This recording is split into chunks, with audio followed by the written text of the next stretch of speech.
Era uma vez uma nação chamada Mazo, cujas histórias contam de um antigo império sustentado sobre seus pilares. Mas, apesar dessas lendas, apesar dos símbolos imperiais esvaziados por toda parte, apesar das ruínas e das histórias, o povo de Mazo não se via herdeiro de nenhuma civilização gloriosa. Muitos até achavam esquisito, e a maioria já tinha se esquecido desse tipo de passado, que se movia mais e mais para o plano do mito. Mesmo o nome parecia desconexo. O território de Mazo era de proporções imperiais, mas seu nome, segundo etimólogos, significava pequeno. Tão grave era o estado de separação do povo de Mazo de sua suposta origem real, que entre seus indivíduos, encontrar virtude, classe ou educação, ainda mais despidas de falsidade e ignorância, se mostrava um verdadeiro desafio, uma luta, na maioria das vezes, desestimulante. Com o tempo, e não foi necessário muito tempo, os mazoeiros criaram uma sensação de vergonha de sua origem. E, como toda desgraça, dependendo de como e quanto se olha para ela, essa vergonha virou um tipo de humor cínico, caótico. Habitantes de Mazo, pouco a pouco, se tornavam, culturalmente, palhaços fetichistas. Uns masoquistas e outros os sádicos. E com grande crescia a vergonha dos mazoeiros que se recusavam a virarem palhaços. As tortas na cara e as ofensas eram costume e rotina. Era melhor entrar no jogo logo. Um jogo cotidiano, que era um tanto carnaval, outro tanto um hospício sem muros. Bom, não tão sem muros assim. Na verdade, os abusos de alguns palhaços do tipo sádico eram tantos que ter muros e grades, mesmo nas mais simples das casas, era uma questão de sobrevivência para os mazoeiros. Anos vão e vêm, e Mazo, a cada passo que dava subindo a colina íngreme, dava outros 3 passos tropeçando abaixo, sob seu próprio peso colossal. O peso metafórico de Mazo, porém, não se devia apenas à sua proporção, à incongruência de sua história e nome, ou aos seus habitantes maltrapilhos e enlouquecidos. Na verdade, muitos palhaços mazoeiros tinham por certo que o maior problema de todos era a Convenção de Magos, com o nome oficial de Conventum Magistratus. Essa assembleia de ilustres palhaços feiticeiros era realmente terrível. Legislava, julgava e executava, como bastiões da justiça do país de Mazo. Apesar de contarem piadas o tempo todo, e eles próprios serem como que alguma piada de humor negro ambulante, vestiam roupas sérias e não permitiam risadas diante seus números. Quase todo mundo ficou maluco e virou palhaço, dizia um mazoeiro surrado. Mas esses aí devem ser os doidos de pedra, porque nem sabem que viraram comediantes também, não é engraçado? E a isso, outro palhaço maltrapilho respondia amedrontado. Shhh, qual a sua, cara? Não pergunta pra mim se eles são engraçados. Você sabe o que o Conventum Magistratus faz com quem ri deles. Dessa piada, o palhaço surrado não conseguia extrair graça nenhuma. Talvez, apesar de surrado, esse não fosse do tipo masoquista. O fato é que a nação de palhaços, divorciada de qualquer nobreza que um dia vestiu, não tomava cuidado, e o poder do Conventum Magistratus cresceu e cresceu, até que superou todos os outros, seja diretamente ou por influência. E Mazo, regido pelos feiticeiros de senso de humor mórbido, estava em seus anos mais patéticos e tristes. Se erguia dentre os feiticeiros um líder, de mente brilhante, de cabeça iluminada e de ideias lustrosas, que usava o Grimório dos Magistratos de degrau para subir em sua alta poltrona, de onde legislava e executava feitiços de punição, sem se importar nem um pouco se estava realmente seguindo o tal Grimório, que continuava empoeirando ao pé de sua poltrona. Esse ser infame era chamado Zando.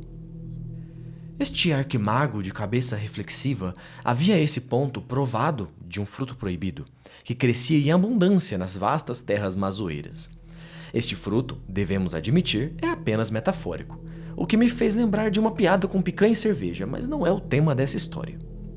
O fruto era, na verdade, o poder fora das linhas dos grimórios, o poder bruto derivado de pactos com gangues de palhaços sádicos, que reinavam soberanas sobre os morros, ou outras que reinavam sobre planaltos e palácios de arquitetura zoeira.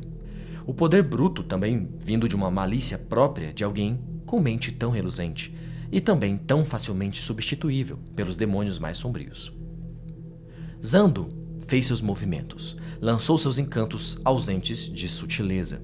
De repente, contar piadas poderia ser algo vetado, ou, na melhor das hipóteses, muito regulamentado pelos magos.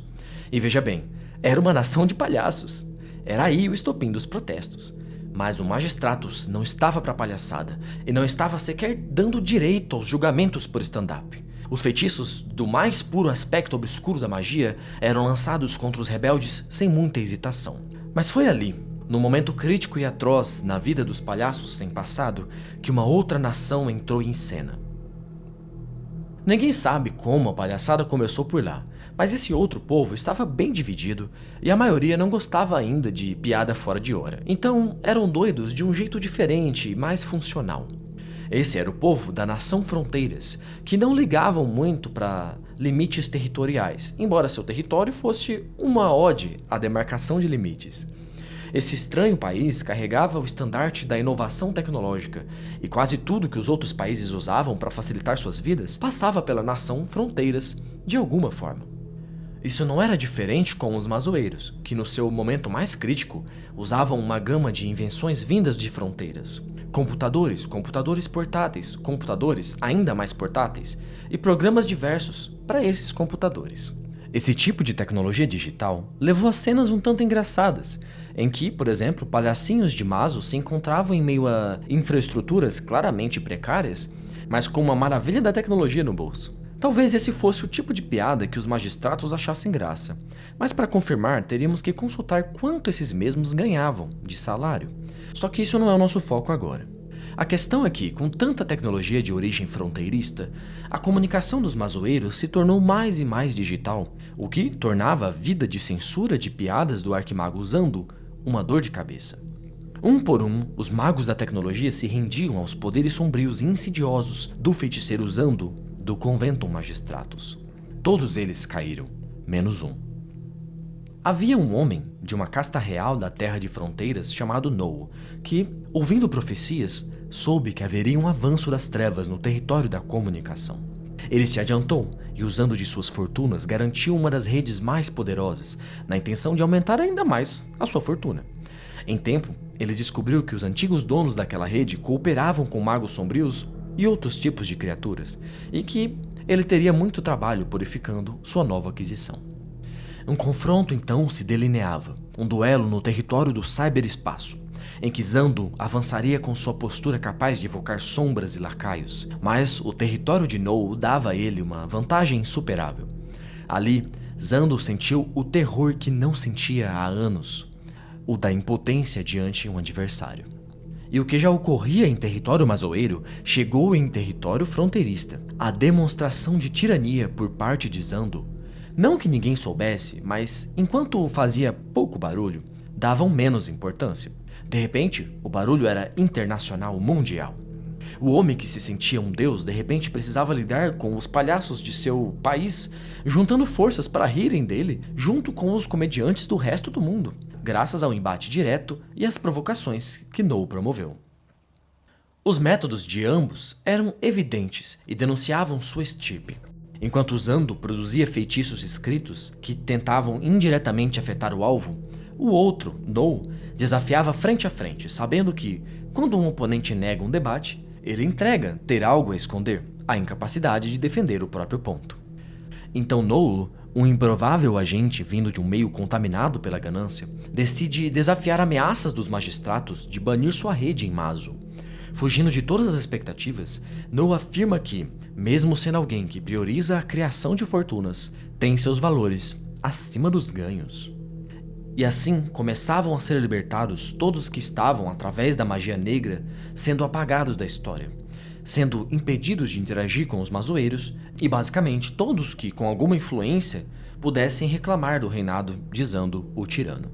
Mas essa vitória do povo palhaço não era o bastante, e outras pareciam se pronunciar.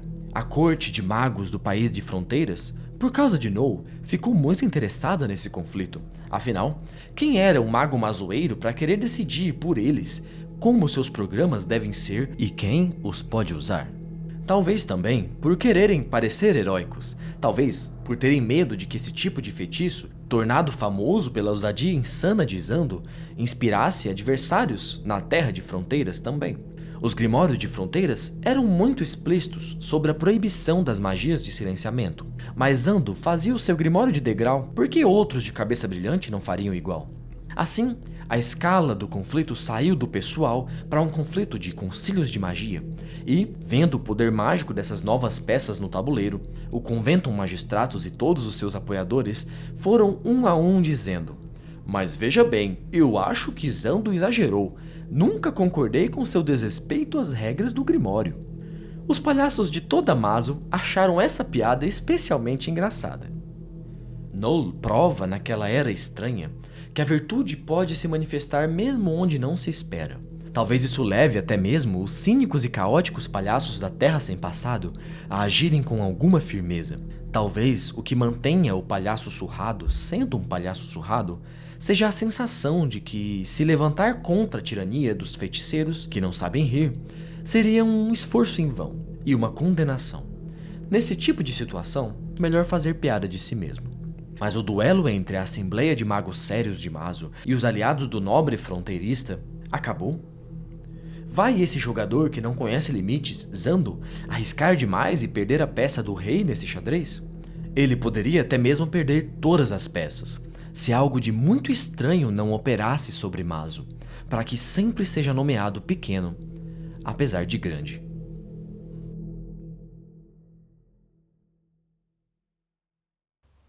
E aí, pessoal, o que acharam? Essa aí é a nossa representação, cheia de liberdades criativas, da treta que vem rolando e que ainda vai se desdobrar em muita coisa, provavelmente. É desnecessário dizer que Noel e Zando têm outros nomes no nosso mundo, certo? Mas ainda que do lado de cá as coisas não sejam tão fantásticas, existe algo muito interessante a se notar sobre esse conflito que se manifesta por aqui e sobre como ele é percebido pelo público. De um lado, o nosso querido Noel, cercado de controvérsias e com uma vontade de aparecer absurda, ganhou algumas atribuições com super-heróis, como Tony Stark, o que faz muito sentido, e outra com Capitão América. Essa do Capitão América primeiro veio de um meme com essa arte estranha do Liefeld, mas quando o sujeito passa a representar um, se não o estandarte mais importante da Constituição do seu país, que seria o direito de não ser silenciado, aí a gente está falando de uma sintonia mesmo com algo do personagem. Não estou dizendo que ele seja, de alguma forma, o Tony Stark ou o Capitão América. Ele vem de outra ficção que eu vou dizer mais à frente. Mas essas associações dizem algo sobre a persona que o Noel construiu. E, principalmente, isso diz muito sobre que tipo de símbolos já são os mais importantes para a mente humana. Esse é um ponto que a gente precisa conversar. Vamos olhar do outro lado. O Zando tem já uma lista de associações com supervilões. Se os mazoeiros já faziam algumas, como Lex Luthor, quando a coisa foi para além das fronteiras, ninguém segurava mais. Ainda mais com uma fotinha bonita dessa, né? Foi logo associado a Darth Vader, Voldemort, Nosferatu, sem contar as variações disso, como chamarem de simplesmente um Lord Sith, de feiticeiro ou um vampiro gay. Bem de vez em quando você vê menção a ele estar endemoniado, mas veja que mesmo uma analogia dessas, que parece puramente religiosa, na prática parte das noções de cultura pop, dos filmes, etc. A questão que a gente propõe é: por que isso acontece?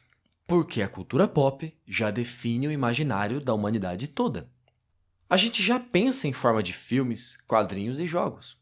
Se esses espaços dos arquétipos sempre estiveram ocupados pelo mito e religião, que são a mesma coisa, agora é ocupado por essa nova forma de mito. Se a cultura pop toma um lugar desse, ela já forma na mente humana o referencial simbólico básico. Numa linguagem junguiana, seria dizer que os arquétipos ganham novos conteúdos, são reacendidos no inconsciente coletivo por essas figuras todas. Veja que interessante. Depois de quase 2000 anos do Ocidente sendo majoritariamente monoteísta e em parte do processo dessacralizando tudo, esvaziando os símbolos que antes deuses e lendas ocupavam, de repente acontece uma explosão de conceitos, deuses, heróis. Isso eu estou falando do século passado.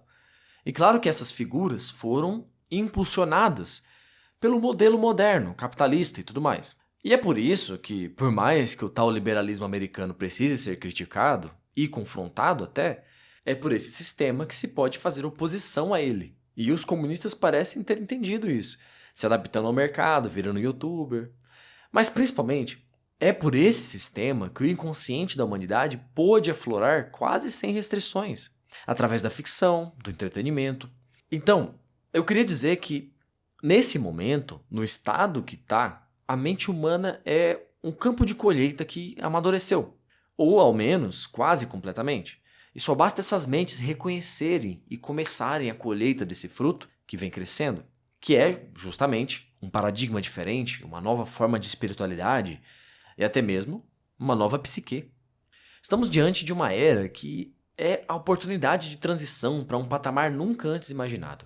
Mas para isso, alguns véus precisam ser tirados da nossa mente. Cultura pop, sendo apenas entretenimento, é só mais uma atividade de consumo. Mesmo que uma atividade diferente, que produz sentimentos e redefine hábitos, ainda se mantém inconsciente, não assimilada. Mas então, ainda comentando essa treta, que levou as pessoas a criarem ligações com super-heróis e vilões, olha como não são só brincadeiras. Antes, essas figuras precisaram ter algo dos personagens para que fossem recipientes desses símbolos. No caso do Zando, ele realmente parece um vilão. Fala como um vilão, gesticula como um, anda como um, toma as atitudes de um, tem o poder de um vilão, até proporcionais em alguns pontos. Por exemplo, Lex Luthor, num país em que a iniciativa privada tem muita autonomia, só tinha como ser um empresário milionário obcecado. Num país de palhaçada centralizada, como o de Mazo, seu equivalente tinha que ser um cara dos concílios e cúpulas e ministérios e supremos tribunais. Um país, de um lado, tem parques temáticos cheios de atrações boas e ruins, jogos bons e outros trapaceiros. No outro país, você tem um baita circo, com uma trupe que você tem que aturar gostando ou não. E sobre as atitudes dele, o que ele faz, senão a tentativa de criar realidades consensuais por meio do controle de informações? E por quê? Porque a informação é o seu inimigo e, ao mesmo tempo, o ataque memético é tão eficiente contra ele. A sátira tem de fato um poder ofensivo, ofensivo real mesmo. Num dos registros mais importantes da mitologia celta, Lebor Gabalaeren, ou O Livro das Conquistas da Irlanda, existe uma história em que um governante, chamado Bres, foi maldoso com alguém que tinha o dom da poesia. Esse poeta derrubou e se vingou de Bres apenas com uma sátira. E essa não é a única ocasião nos mitos celtas em que sátira ou poesia tem um impacto direto na realidade. Naqueles tempos é dito que os poetas tinham um poder mágico. Mas e se nunca deixaram de ter? Não é estranho que o grande inimigo de pessoas poderosas ainda é a sátira? Não é à toa a preocupação com o controle da informação. Já a outra figura, Noel, literalmente veio de uma ficção. Eu disse que ia comentar isso lá atrás, né? Então, lá para 2021, a internet descobriu uma coincidência curiosa. Project Mars, ou Projeto Marte, de Wernher von Braun. No capítulo que descreve o governo de Marte, estabelecido por quem colonizou o planeta, é dito que Marte é governado por um grupo de 10 homens chamado de The Elon, ou Elon. A maioria prefere ver isso como uma coincidência mesmo, ou até uma previsão do von Braun. Mas para nós, Noel é uma tulpa, uma ideia materializada cuja origem é um livro de ficção científica de 1953. Zando não é diferente. Ele é uma materialização de uma série de figuras, pelo menos de um conceito. Tudo dito nesse vídeo são algumas das evidências de que a realidade está se desfazendo. Bom, por enquanto é isso. Nova Gênesis agradece a todos vocês que chegaram até aqui e até o próximo vídeo.